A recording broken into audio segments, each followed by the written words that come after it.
ópera mundi, não. Soltou um artigo na Folha, né, muito importante, saiu esse artigo. Fala um pouco sobre esse artigo para a gente, quem não teve acesso a esse artigo, enfim. Bom, o motivo, a razão do artigo é uma decisão do Tribunal Regional Federal da Terceira Região, que é o Tribunal Regional Federal aqui de São Paulo, acerca de um dos processos que corria contra mim por inspiração da CONIB, da Confederação Israelita do Brasil, supostamente a entidade que representa a comunidade judaica no nosso país.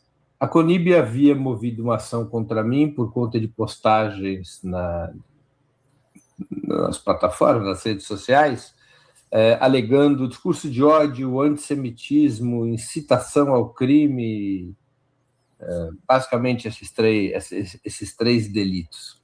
Né? Na primeira instância, o crime de racismo, os crimes de racismo e discurso de ódio já haviam sido prescritos, já haviam sido afastados pelo juiz de primeiro grau. A CONIB recorreu, portanto, ao Tribunal de Segunda Instância, o Tribunal Regional Federal, TRF3. Minha defesa também recorreu, pedindo a anulação não apenas desses dois crimes que foram afastados, discurso de ódio e racismo, mas também o de incitação ao crime, e de apologia ao crime, que são dois delitos diferentes. E, finalmente, saiu a decisão do TRF3, negando o recurso do Ministério Público, que tem como assistente de acusação a CONIB, né? Negou o pedido do Ministério Público acerca dos delitos de racismo e discurso de ódio, e também trancou os processos referentes à apologia e incitação ao crime, considerando que as minhas postagens, alvo desses processos, estão absolutamente protegidas pela liberdade de expressão, pela Constituição brasileira. Então, é uma decisão muito importante, não é? Porque não é a primeira vez que há uma decisão a esse respeito, mas é a primeira vez que uma decisão é tomada de forma tão clara, envolvendo personagens e atores que tivessem tão explicitamente defendido suas ideias. Né? E acerca dessa decisão que foi meu artigo. Meu artigo tem um título que é uma brincadeira, mas é uma brincadeira verdadeira. É a verdadeira prova de antissemitismo. Qual é a brincadeira? Eu digo na abertura do artigo que atualmente eu devo ser o judeu mais perseguido pelo Brasil. Mas quem me persegue não são organizações nazistas, não são negacionistas do Holocausto, não são grupos de extrema-direita. Quem me persegue é a Confederação Israelita do Brasil. Portanto, essa entidade é a maior responsável pelo crime de antissemitismo no nosso país. Não é?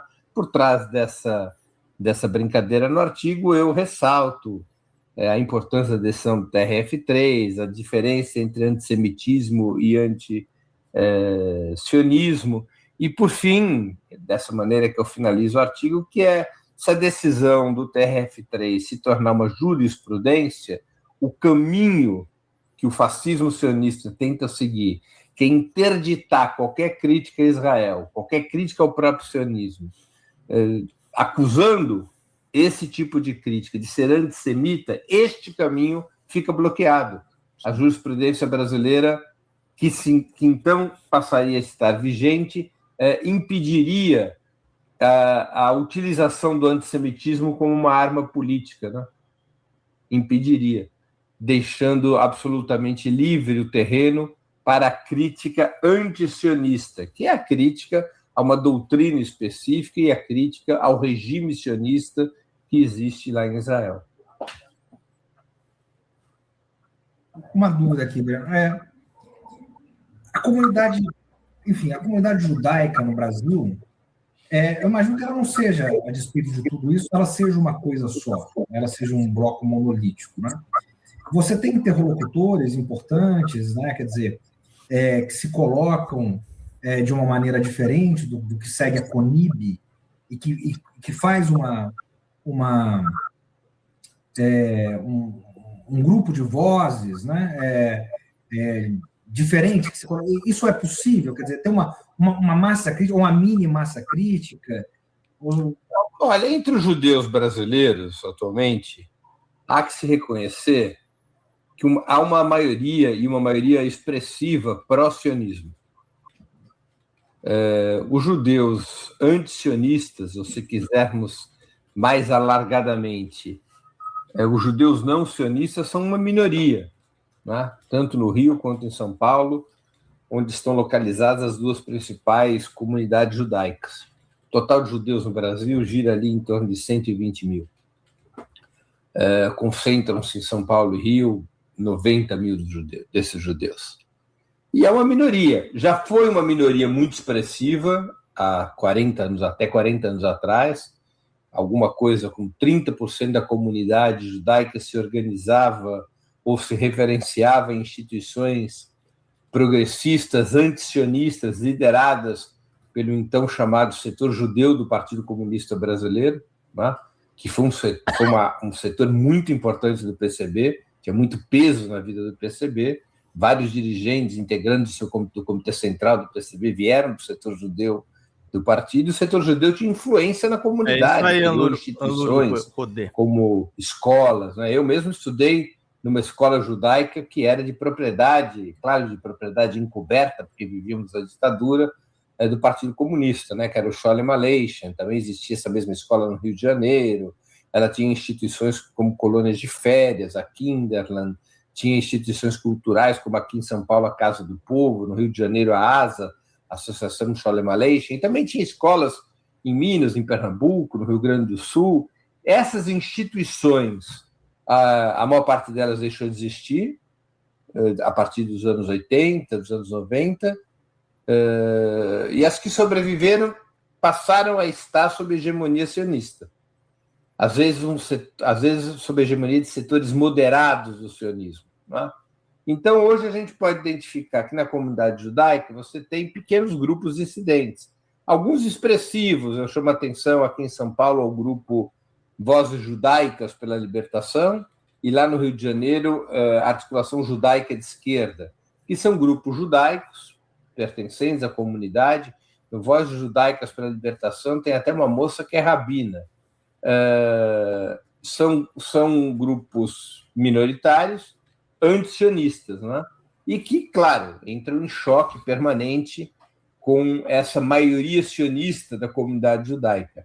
E essa maioria sionista é liderada já há muitos anos por uma corrente, ou por correntes ideológicas do sionismo, que representam seus setores mais reacionários. Não é à toa que aquela célebre cena do Bolsonaro, em que ele faz a comparação, ou que ele diz que o peso dos negros escravizados deveria ser medido em arrobas, ele faz essa declaração, que ficou famosa na campanha de 2018, ele faz essa declaração no Clube A Hebraica do Rio de Janeiro, sob os aplausos e risos de quem ali estava presente, né?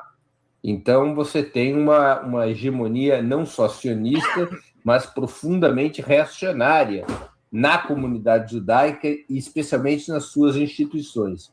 E as relações entre os judeus antisionistas e os judeus sionistas, historicamente, é uma relação muito belicosa, muito dura, né?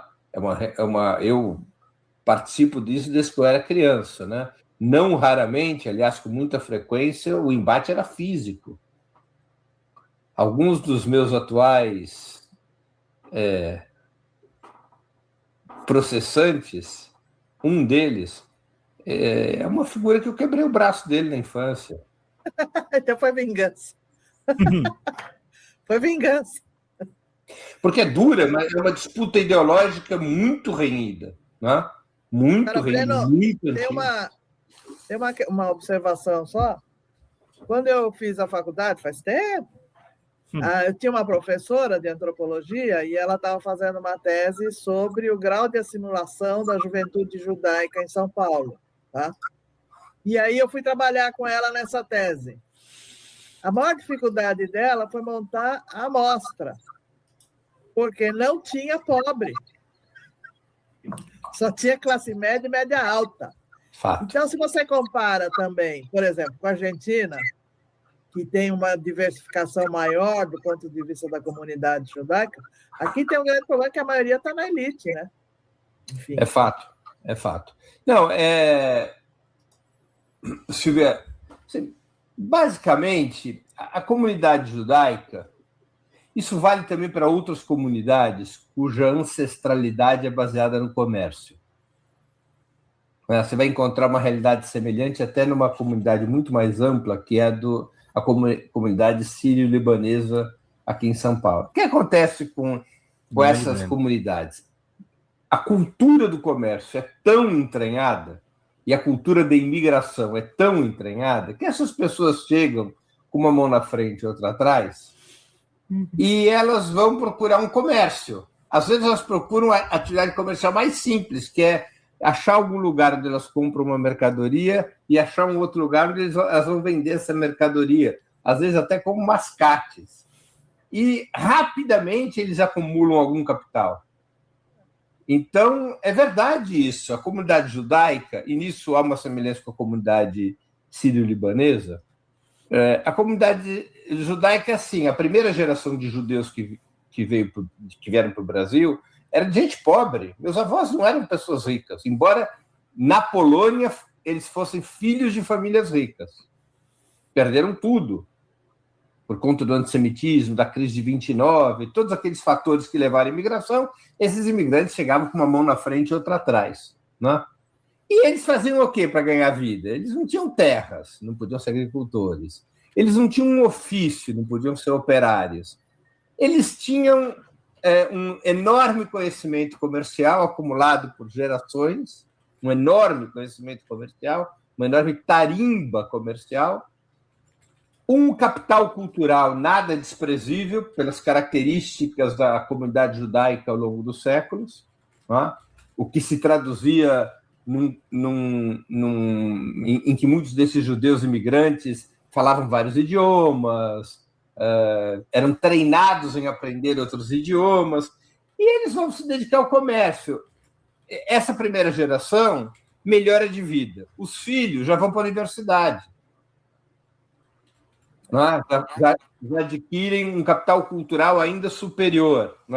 Muitos desses vão se tornar empresários, vão se inserir na acumulação de capital. Para além do capital comercial, vão se inserir num outro patamar da acumulação de capital. Então, é fato isso. Eu me lembro que, quando eu era garoto, se brincava que existia um único judeu operário em São Paulo. Como é que ele chamava? Ele se chamava Diamante, o sobrenome era Diamante. Ele era um velho judeu operário. Era o único que se conhecia. Então, é fato isso. É uma comunidade, vamos dizer, de classe média alta.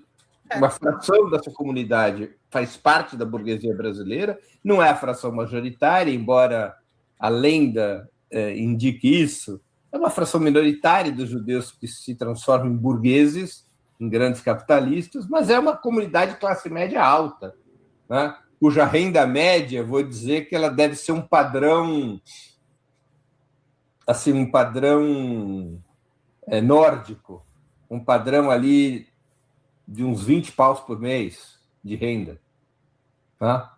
Deve ser essa renda média de um judeu acima dos 35 anos de idade, deve ser essa renda média. Então, é uma comunidade dos padrões brasileiros riquíssima, né? Fala, galera da Folha TV, não se esquece de se inscrever aqui no nosso canal para assistir programas como Folha Notícias Manhã, Folha Notícias Noite, o nosso Folha Entrevista e o nosso Barzinho das Meninas. Muitas coisas bacanas a gente acompanha por aqui e a gente precisa muito, muito do apoio de vocês para nosso trabalho jornalístico, investigativo, de curadoria de conteúdo, com vocês ajudando no nosso Pix, folhademocrata@gmail.com, ou mandando superchats, valeu demais, e os recursos financeiros, tornando-se membro do nosso canal, no nosso curso de jornalismo básico, para você ficar muito bem informado a respeito de tudo. Queridos e queridas, muito obrigado pela presença de todos vocês. Vida longa e próspera. Cuidem-se, cuidem dos seus, e não esquece de se inscrever aqui na Folha TV. Até mais!